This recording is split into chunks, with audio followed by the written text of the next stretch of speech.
The day my brother stood in front of 60 people and said he built our company from nothing, I was sitting in the third row. I watched him smile. I watched people clap. I watched him take a bow for 11 years of my life, and I said nothing, not because I was afraid, not because I was weak, but because I already knew something he did not.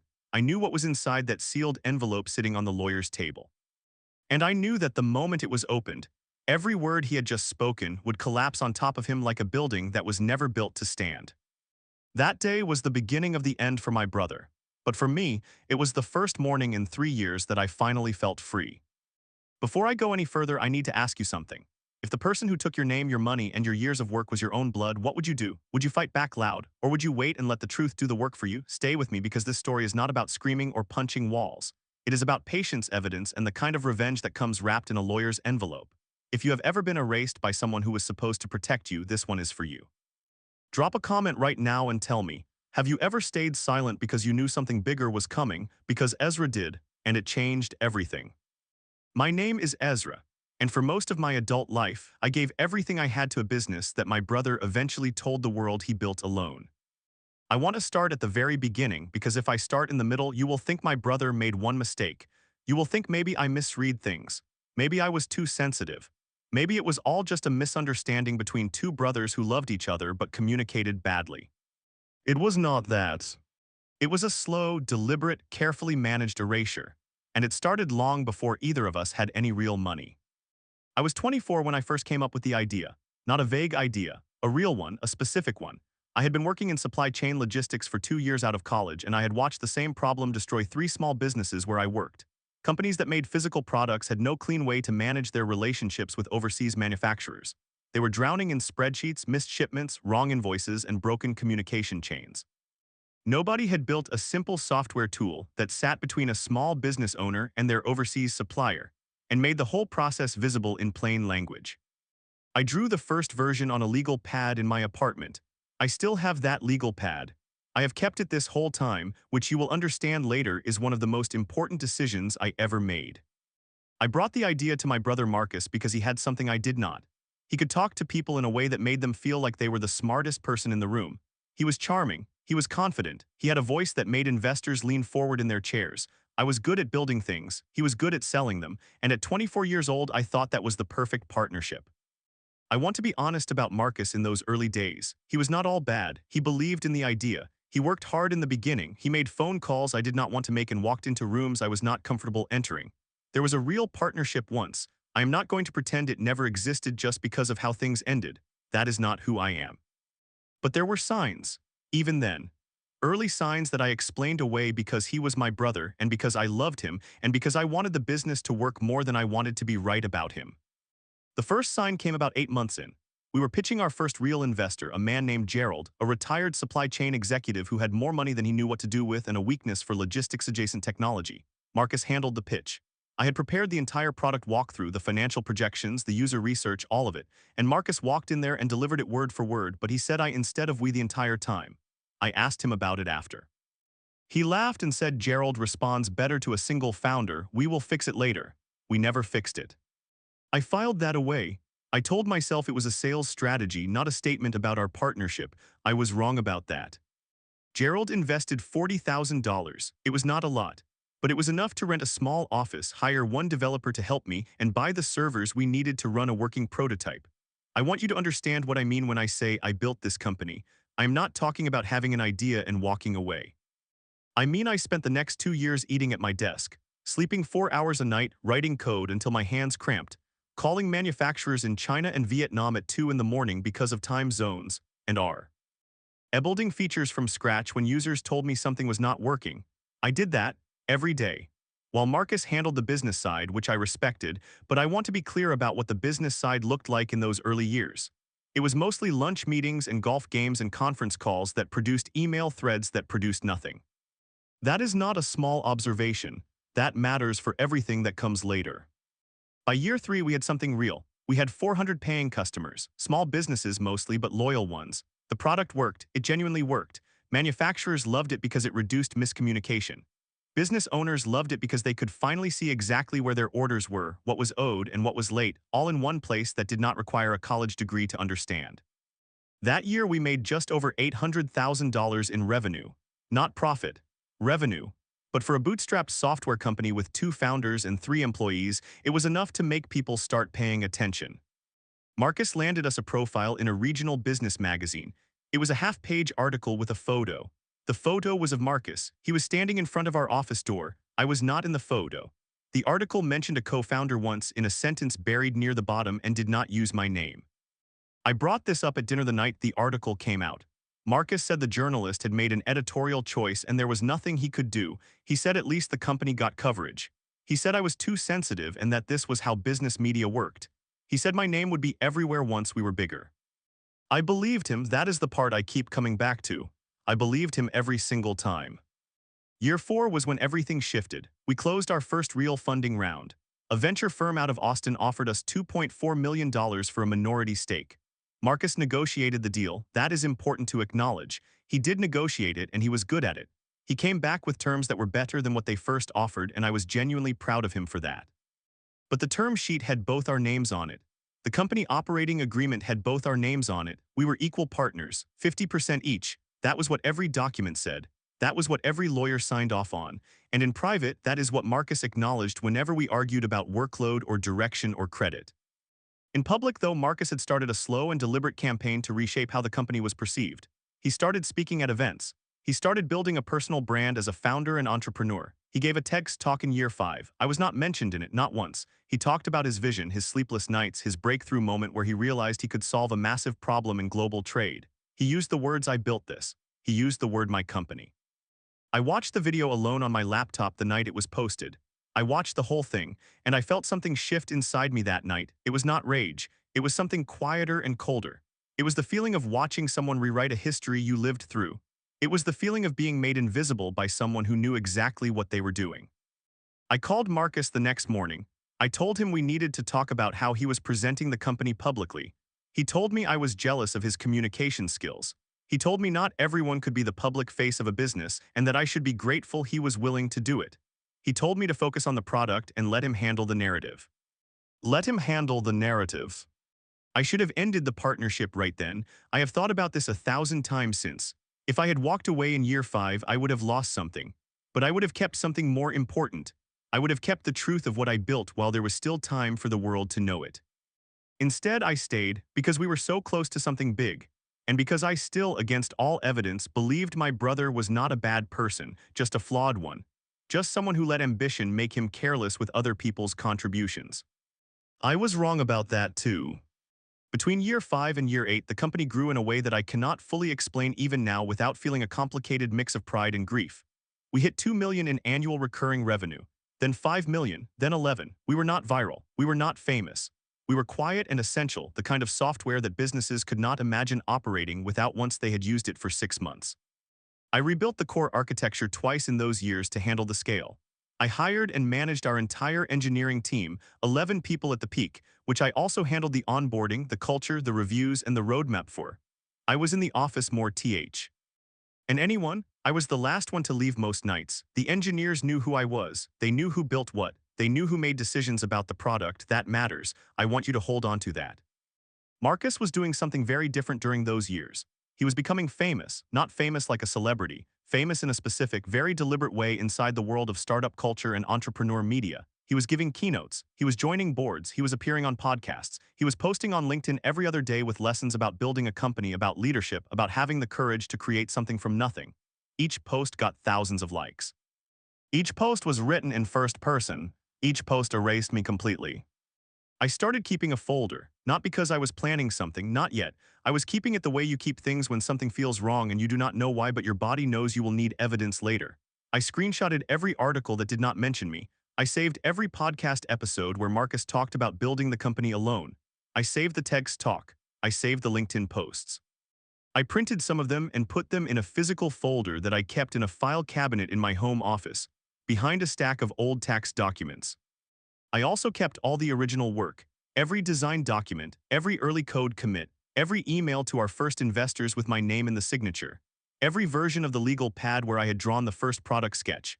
I kept it all, not because I was strategic, because I am the kind of person who does not throw things away when they feel important.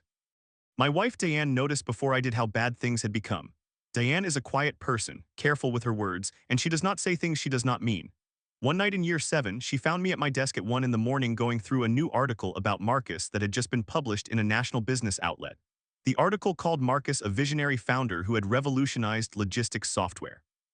My name appeared in one paragraph near the bottom as a technical co-founder who manages engineering. Diane read it over my shoulder. She put her hand on my back and said very quietly, "Ezra, he is erasing you. I know you love him, but he is erasing you, and you need to decide what you are going to do about it."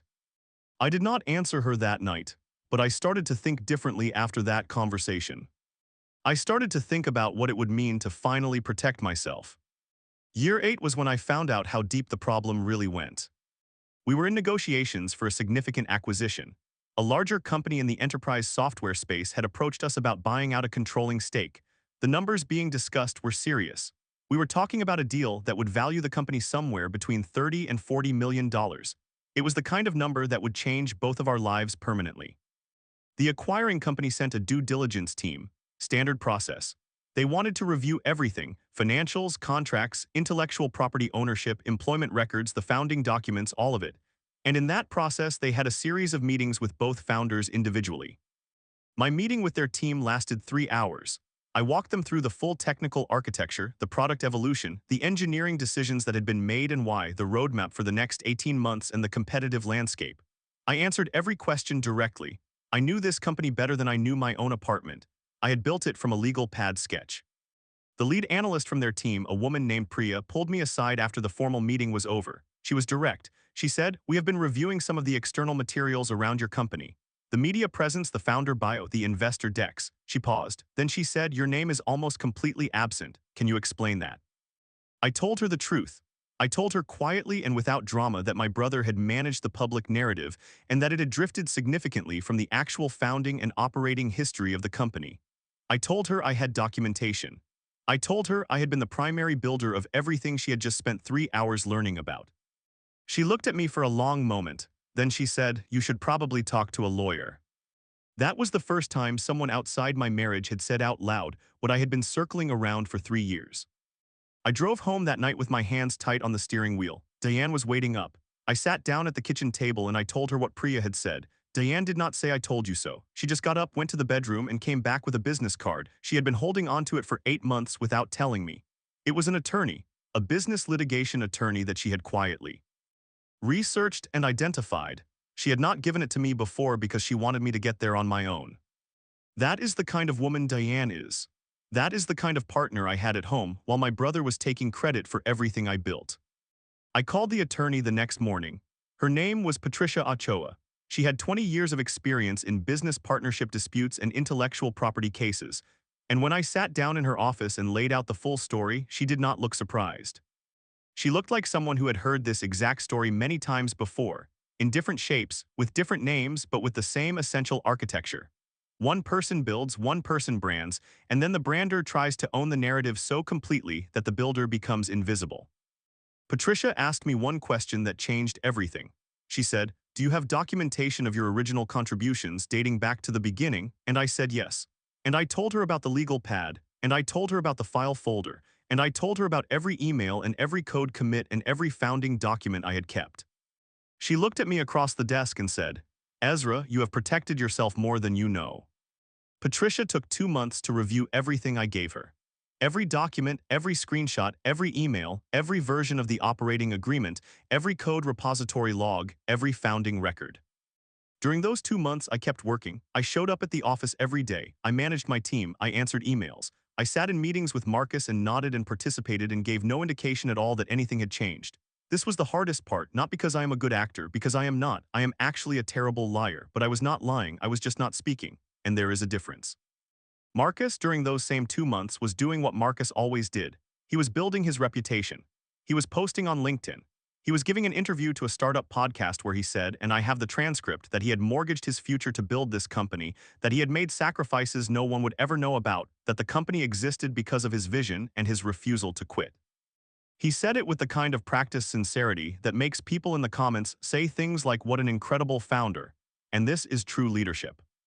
I saved that interview, I added it to the folder. Meanwhile, Patricia was building something very different. She had identified 3 major issues with how the company had been operating relative to our founding agreement. The first was that Marcus had been taking additional compensation through a consulting arrangement he had set up with a subsidiary entity, drawing money from the company that we had never agreed to and that I had not been informed about. This had been going on for 2 years. The amount was not trivial. It was close to $400,000. The second issue was that Marcus had quietly filed for a trademark on certain branding elements of the company under a personal holding company rather than under our shared business entity. Not the core software, but the brand elements, the logo, the specific marketing language we had developed together. He had moved those into an entity that he controlled alone. The third issue was the most serious. In the investor presentations for the acquisition deal, Marcus had submitted founder bios that described him as the founder and primary architect of the company, not co-founder, founder. And in one version of the investor materials that Patricia obtained through the due diligence process, my name had been removed entirely from the founding history section. When Patricia told me that, I sat in her office and I could not speak for almost a full minute. He had not just been taking credit in conversations and media appearances. He had tried to officially rewrite the founding history of the company in a legal document during an acquisition negotiation. If that deal had gone through with those materials as submitted, my name would have been legally associated with nothing more than an employee role. Patricia gave me time to sit with that, then she said, "Here is what we are going to do." Before Patricia and I could move on our legal strategy, something happened that none of us had anticipated. Our father died. His name was Ronald, and he had been sick for almost 2 years, though neither Marcus nor I had known how serious it was until the last 4 months. Our father was a private man. He did not discuss illness. He did not discuss vulnerability. He was the kind of man who fixed things quietly and expected other people to do the same. What we did not know, what no one knew until the day of the reading of the will, was that our father had been watching.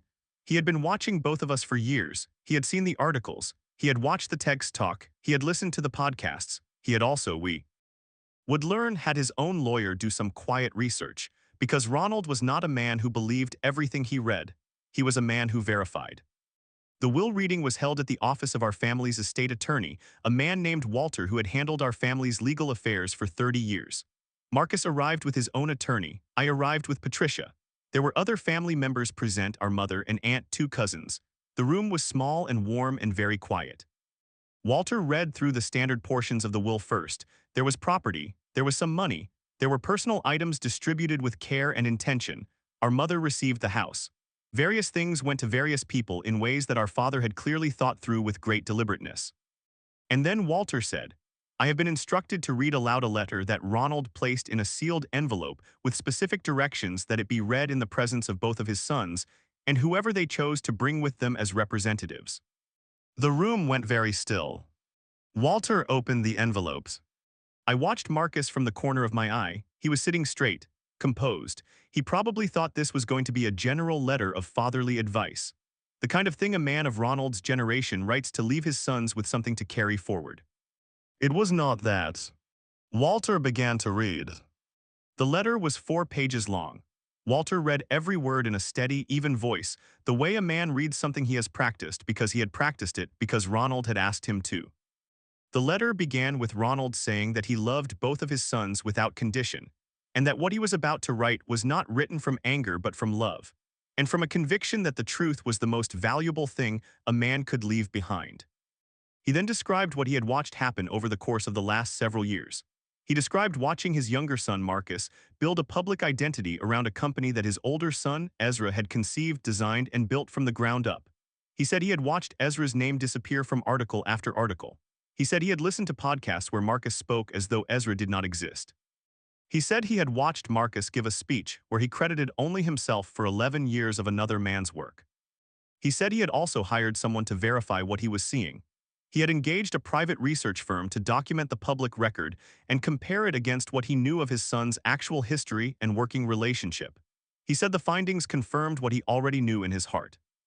Then Ronald did something extraordinary. He named the legal pad. He said, "Ezra, I want you to know that I was in your apartment the week you drew that first design. I saw it on the kitchen counter. I did not say anything because I did not want to interfere, but I saw it. And I have told Walter what I saw, and Walter has documented my account and attached it to this estate record." Marcus went completely still next to me.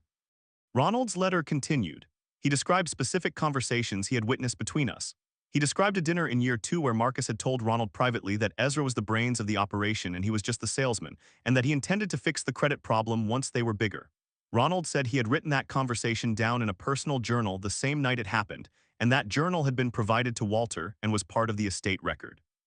The letter then addressed Marcus directly. Ronald said, "Marcus, I know you love your brother, I believe that, but I also know that love and honor are not the same thing. You have been given the gift of being able to speak in a way that moves people.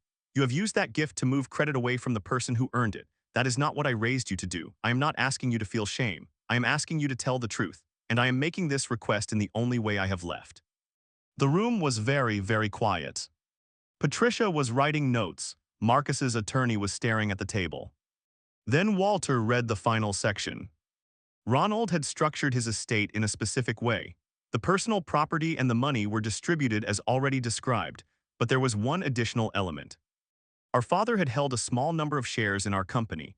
We had given them to him years ago as a gesture, a way of including him, a way of saying thank you for believing in us when we were nothing. They were not a large percentage, but they were real shares, and they had value given the acquisition discussions that was not insignificant. Ronald had left those shares to both of his sons equally, but he had attached a condition.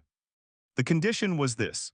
In order to receive the shares, both sons had to sign a legal declaration prepared by Walter that accurately described the founding and operational history of the company, including the true and complete account of each party's contributions. If both sons signed, the shares were distributed equally. If either son refused to sign, the shares passed instead to a charitable organization that Ronald had designated, a nonprofit that funded vocational education for first-generation college students. Marcus could not receive those shares without signing a document that told the truth. And telling the truth meant signing a document that directly contradicted everything he had been saying publicly for years. I looked at Marcus for the first time since Walter had started reading. His face was a color I had never seen on him before. Not red, not pale, something between the two. A kind of stunned, airless blankness as though the room had suddenly lost all its oxygen. His attorney leaned over and whispered something. Marcus nodded very slightly. Walter asked if there were any questions. There were none. He said the deadline for signing or declining was 30 days. We left the building in separate cars. Marcus did not say a word to me in the parking lot. He walked to his car with his attorney and they drove away. I sat in the passenger seat of Patricia's car and she drove me home. I did not speak the whole way, neither did she. When we got to my house, Diane was waiting at the door. She had not come to the reading.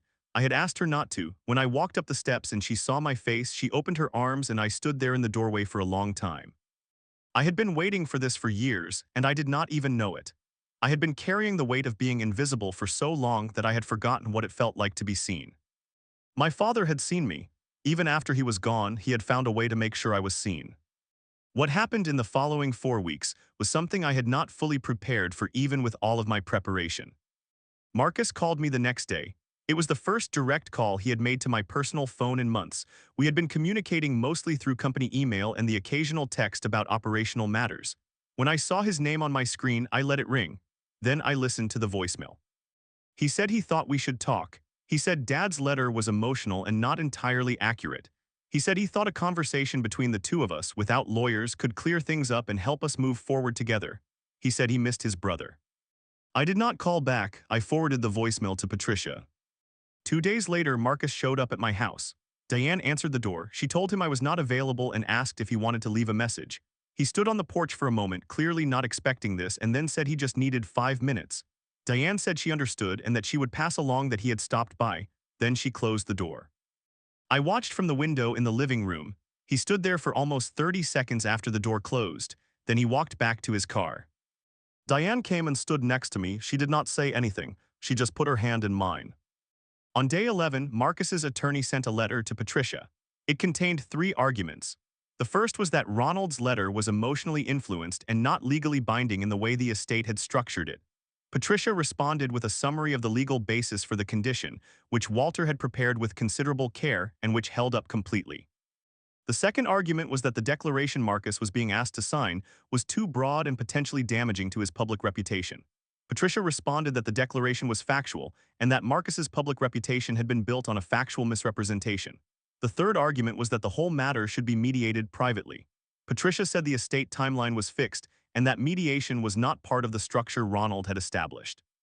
On day 19, Marcus sent me an email directly, not through his attorney, a personal email. He wrote several paragraphs. I will not reproduce the whole thing, but the core of it was this. He said he knew he had not given me enough credit publicly. He said he was sorry for that. He said he had convinced himself that the narrative building was just marketing and that I had benefited from it financially the same as he had. He said he had not thought clearly about what it meant to take credit for something I had built. He said he did not want to lose his brother over this. It was a real apology or something close to one. I read it 3 times. Then I forwarded it to Patricia, who added it to the file, and I did not respond. On day 24, Marcus signed the declaration. It was a complete, factual, legally notarized account of the company's founding and operating history. It named me as the originating founder and primary technical architect. It named Marcus as the co-founder responsible for business development, sales, and investor relations. It described our equal equity partnership. It acknowledged that the public narrative had not accurately reflected these facts. Marcus signed it and I signed it, and the shares were distributed. The acquisition deal, which had been paused during all of this, moved forward 2 months later. The final number was $38.2 million. We each received our equal share. But the money was not the point. Once the declaration became part of the estate record, and once the acquisition deal included the corrected founding history documentation that Patricia had insisted on as a condition of my cooperation with the deal, the public record began to shift. It did not happen overnight. These things rarely do, but it happened. The acquiring company issued a press release that described both founders accurately. My name appeared in the headline. The journalist who had written the regional business magazine article from years earlier reached out to ask if I would be willing to speak for a follow-up. I declined. I did not need to be in an article. I just needed the record to exist. Some of Marcus's public content was quietly updated. The text talk was not taken down, but Marcus did publish a LinkedIn post in the weeks following the acquisition that named me as his co-founder and described my technical contributions to the company. The post was measured and careful. It did not go into the detail that the declaration contained, but it was something. Several journalists who had previously profiled him only sent interview requests after that post went live. He accepted some, in each one my name was present. Our engineering team sent me a group message the day the acquisition was announced. It said, "We always knew, Ezra. Congratulations." That message meant more to me than the check did. There were family reactions. Some were expected and some surprised me. Our mother, who had been in the room for the reading of the will, called me the following week. She was very careful with her words, the way she always is. She said she loved Marcus and she loved me and she hoped we could find our way back to each other. She did not defend what Marcus had done. She also did not condemn it. She was trying to hold both of her sons in the same hands, and I understood that, and I told her so. I told her I was not looking for a family war. I was looking for an accurate history. She said she understood. Marcus's wife called Diane. I do not know exactly what was said in that conversation. Diane told me only that it was hard and that both women cried and that nothing was resolved but nothing was destroyed either. Marcus and I have not spoken directly in the time since the will reading and the acquisition. Not because I hate him. I do not think I hate him. What I feel for him is more like grief. A kind of mourning for the brother I thought I had and the partnership I thought we shared. The version of Marcus who would have called the journalist back in year 3 and said, "Actually, let me tell you about my brother. He is the one who built this."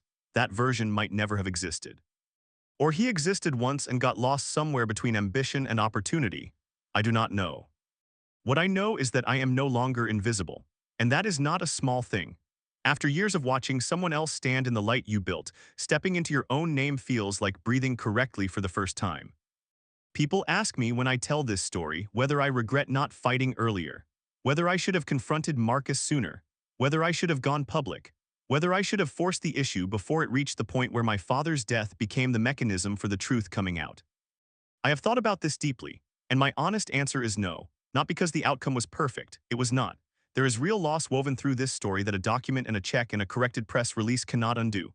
There are years of public invisibility that cannot be reversed. There are dinners I did not go to and awards I was not nominated for and conversations about my own company that happened in rooms where my name was not spoken. Those things happened and they are part of the real history of what was built. But I did not fight earlier because I was building something even while I was being erased. I was building a record. I was keeping the legal pad. I was storing the emails. I was noting the dates and the patterns and the contradictions. I was being the kind of person who does not throw things away when they feel important, and all of that quiet, unglamorous, patient record-keeping became the foundation for every legal and ethical protection that eventually worked in my favor. The revenge, if you want to call it that, was in the documentation. It was in the operating agreement with both our names. It was in the code commits with my handle. It was in the founding emails. It was in the journal that my father kept. It was in the sealed envelope that Walter had held for 2 years, waiting for the right moment. I did not have to raise my voice once. I did not have to make a scene. I did not have to go to the media or post a long thread or call Marcus out publicly. The truth had been building its own case in the background the whole time. I just had to make sure I did not destroy it. Diane and I took a trip after everything settled. We went somewhere quiet near water, and we stayed for 10 days, and we did not talk about the company or the acquisition or Marcus or the will or the shares. We talked about where we wanted to live. We talked about what we wanted to build next. We talked about our future in the way you can only talk about it when the past has been properly closed. On the last night of that trip, I sat outside alone for a while and I thought about my father. I thought about him standing in my apartment all those years ago, seeing the legal pad on the kitchen counter, choosing not to say anything but choosing not to forget either. I thought about the quiet, private, deliberate way he had gathered the truth over years and left it in an envelope to be opened at exactly the right moment. Ronald did not need to raise his voice either. I come from a family of quiet men. We do not scream, we document, we wait. And when the moment comes, we let the truth do what screaming never could. That is what peace looks like for me now. Not loudness, not victory laps. Not a long public thread where I list all the wrongs done to me, just a corrected record, just a signature on a document, just a sealed letter read aloud in a quiet room. Just the right people finally knowing what was true all along. If you're living inside someone else's erasure right now, I want you to hear this. Keep the records, keep the emails, keep the receipts, keep the drafts, keep the things that feel important even when you cannot explain why. Do not destroy them in a moment of anger. Do not hand them over in a moment of exhaustion. Keep them quietly in a file somewhere and wait. Because the truth is not in a hurry. It does not need to be. It just needs to exist long enough to be found. That is what Ezra learned, the hard way, the long way, the only way that actually lasted. If Ezra's story hit something deep inside you, I want you to do one thing right now. Leave a comment and tell me, have you ever been in a room where someone took credit for what you built? Or have you ever been the person who stayed quiet longer than you should have because you were waiting for the right moment? This community is full of people who understand what it feels like to be patient when the whole world would rather see you explode. You do not have to explain the whole story. Just tell me what you are carrying. And if this video found someone who needed it today, share it quietly with that person. Not to start a fight, just to let them know they are not invisible. Not to me, not here. And if you want more stories like this one, you already know what to do.